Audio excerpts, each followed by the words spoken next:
Hey, with your evening story channel, I post new interesting stories every day. Subscribe and click the bell to not miss it.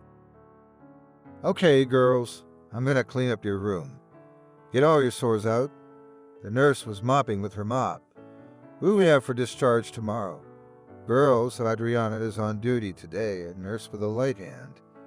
And the sick women in the ward got a little lively. Of course, everyone wanted to go home as soon as possible. After all, home and home walls heal. Soon Adriana would come to give injections and the hospital would quiet down. Close the doors of the wards and everyone would go to bed. Except Adriana, a woman in her 40s, an unassuming, pale, sullen nurse in their gynecology department. No one was waiting for her at home. As life happened, she had been caring for her bedridden mother for years, but had managed to finish medical school. She studied diligently and she liked the work. She loved it. And a year ago, she buried her mother and was left all alone. She didn't want to go back to an empty apartment. Wouldn't you at least get a cat? Her friend Betty told her, but a baby would be better. My neighbor had a baby at 46 without a husband for herself. She had a boyfriend, but he was married. She responded to his advances. Now she has a son. Should have a support for her in her old age, and she's blooming like a young woman. Listen, let me register you on a dating site. You can choose your fiancé on the internet. Come on, Adriana, you said yes. Maybe someone will like me or someone will like me. And Adriana laughed at her determination. She didn't expect that from herself. And it was winter, sharply cold, and taking out her boots, Adriana realized that either you need to carry them to repair while the weekend, or to go buy new ones, and in having redone at home all the things that gathered and waited for the day off. After hanging the washed laundry on the balcony, Adriana put on her favorite and very comfortable sneakers, took the boots in the bag, and hurried to the shoe repair shop. Yes, I'll do it, said the craftsman, glancing over his glasses at the woman. Tomorrow you will take the sole sew. The work will cost, and he named an acceptable price for his services. Still will run, still will serve, he smiled. I'll call you tomorrow night, then come over. And Adriana hurried home. Passing by the store, she heard complaints and went to the sound. Next to the trash cans stood a dirty, bearded homeless man. A tiny kitten peeked out from under the hem of his tattered clothes. A kind woman. Take him home, Fluffy. He'll be lost on the street, freezing to death. Give me your cat. And the woman carefully put the kitten under her clothes, buttoning up half of her jacket, and then raised her eyes to the man. Come with us, I'll make you some tea and a sandwich. To warm you up. What are you doing, kind woman? The homeless man looked at her in surprise. How can I come to you dirty and miserable? Thank you, of course. He turned away again, trying to walk away. But Adriana caught him by the arm. Come on. I've had a bath too. Don't be shy. What does your husband say? I live alone. You're lucky, the woman smiled.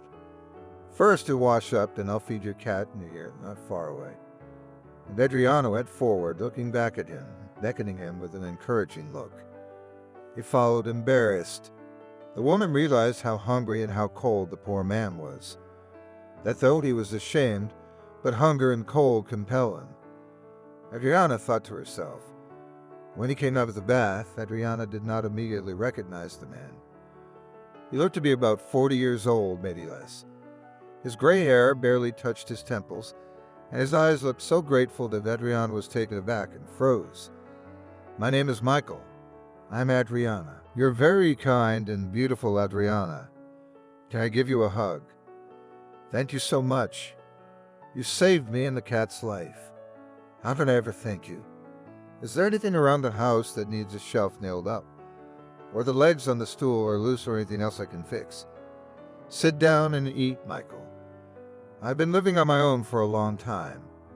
Don't worry, I'll find you a job even though I can do everything myself. I'll make a bed for you in the bedroom. The cat ate. Bon appetit, Michael. And so a few days passed.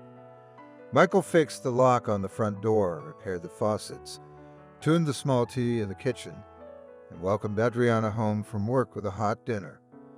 Awkwardly hiding his hands behind his back and blushing like a kid, involuntarily eliciting a smile from the hungry and tired after-work woman. And then she didn't realize how she had first found herself in his arms, as he, kissing passionately on the lips, took her to the sofa, and she obediently closed her eyes and enjoyed the caress. Caught his breath on her neck and then woke up happy on his shoulder, under the gaze of sad blue eyes full of love and adoration. And it happens. Adriana thought confusedly at work, putting an IV in a patient. I think I'm in love. I don't know anything about it. Here's Betty. Now I have a man I love. But the further Adriana got, the more insistent she became in her inquiries. Come on, sweetheart. Don't be in a hurry. I'll tell you everything. You will. Time. Let's go and have some tea. To drink. I baked cookies from the internet. I got the recipe off the internet. Thanks for giving me your old cell phone. Now I'm not only in touch, but I can read recipes. Tips there are all sorts of how to cook stew without meat, how to bake pies on dry yeast lean, and what can be prepared from simple cheap products. Thank you so much for feeding me and my cat so I don't have to stand in the kitchen in the evenings. I just love spending time with you, sitting in front of the TV and putting my arm around your shoulders. I love you, Adriana. You know, you don't believe it. And he would catch her lips and take her into a strong, masculine embrace. The coldest month of winter was coming to an end. The kitten had grown up, and Michael had been down in the dumps lately. Something was wrong, Adriana wondered. But knowing how he didn't like to talk about himself and his frown, she kept silent. Adriana was preoccupied with her own anxious thoughts and assumptions. She was late, and her previous period had been scant, and even the aroma of her favorite coffee made her nauseous in the mornings. She bought a pregnancy test at the drugstore, but that day when she got home, she just sat in the hallway confused. No one greeted her except for her hungry cat Carrot Top. Michael was gone. He just gone. Left his keys on the nightstand. He slammed the door shut, and next to the keys was the cell phone she'd given him to use. And a note, I'll be back. No offense. The morning of the test showed 2 distinct stripes. So your bum ran away. Betty's friend comforted him in the evening. So what if he ran away? Don't cry, but you'll have a baby. Good men have long been in safe and tenacious female hands. Believe me, and only the bums and the dregs of society are still free. Normal people live in families, not on the street, and they don't do much social networking, except for a few rare exceptions. Calm down, you'll soon have a reason for joy and happiness.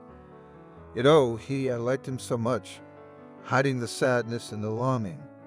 She said it quietly. Woman, and would your crush pass, then you'd see all the flaws, annoying snoring and stinty socks lying around the house. Stop crying. And what will people say, bosses at work, neighbors? You're such a little girl, and that bothers you. Let them talk. Their lives are dull and boring. So they discuss, talk, and forget. It was spring. Adriana was going to work. She had to put aside her jeans. She could barely find a roomy blouse and a skirt with an elastic band. Sighing heavily, she looked at herself in the mirror and, shoulders slumped, walked out of the apartment. I had to gather my courage and passed by a flock of grandmothers sitting on benches on both sides of the exit from the entrance. Hello, Adriana. Boisterously greeted the neighbors to work. Have a good day, little girl. How loudly they whispered and chuckled, scrutinizing her figure and piercing her back with their eyes. Adriana blushed. Her thoughts were not happy, and her heart was beating like a hunted, frightened bird. Summer was coming, and her belly couldn't be hidden under loose clothes either. The working day was going to be usual injections, drips, and rounds. And at home was waiting for the red cat, and from the threshold escorted to the kitchen, as always hungry. That's how she and Carrot Top survived the spring. The neighbors were already laughing openly. And where's your fiancé, Ethan? Or whatever his name was, the neighbor across the hall asked. Michael, she mumbled back as she closed the door. But one day on her way home from work, Adriana saw several black SUVs. What were parked in the driveway, to the delight of the local grandmothers, who were wondering who these tough guys had come to see. No one had gotten out of the cars yet, and the curious old ladies couldn't see anything behind the tinted windows. "Hello, my favorite." As Adriana passed by the car, she heard Michael's velvet baritone, who immediately jumped out of the car and gently embraced her, drawing her to him. She froze. Her heart thudded in her temples, her cheeks flamed, and her mind refused to believe what was happening. It was as if she'd fallen out of reality for a moment. "Why did you? What happened then?" "Get in the car and I'll tell you everything." Michael whispered in her ear, pulling Adriana into the passenger seat, and the motorcade of 3 cars moved off, taking the woman to her new life. "You're pregnant." And he touched her belly. "We're having a baby." "Yes, we're having a baby." "So what happened?" "I'm having a daughter. We're gonna have a son for sure." I'm sorry. I was hiding. I was hired. The mercenary followed me. I was very concerned for your safety. My father's large fortune was at stake after his death. My half-brother William ordered me. I've now settled the matter and I'm now the heir. Gathered the evidence and put the brothers away for a long time. He poisoned and killed my mother and my stepmother. My father has a big business in freight transportation, including by sea. Then that day, the assassin figured out my whereabouts and waited in the tiny rented apartment where I was renting a bum suit. But as I walked past a trash can, I found a kitten and decided to give it into good hands first. It was cold outside and I was on the run. I couldn't leave him behind. At any moment I would leave the temporary home. And now I've already put the kitten in your home, and you're calling me. How could I refuse? And I fell in love with you at first sight. And then I called our lawyer and I had to leave you. You can't run for your life. They got the killer. I did a little target practice. William was finally arrested on murder and conspiracy to commit attempted murder. God, Adriana, I have so much to tell you. But first, let's go home. I love you, sweetheart. Now I'm gonna hold you in my arms. I'm not gonna let you go anywhere. I'm sorry, please forgive me. Michael, we forgot about the cat. He's hungry waiting for me. Let's go back and say hello to the grandmothers again. How could I have forgotten about him? It's true, it's not a dream. No, my love. Let me give you another gentle kiss just to be sure. Better to pinch, smiling, the happy Adriana snuggled up to her favorite man.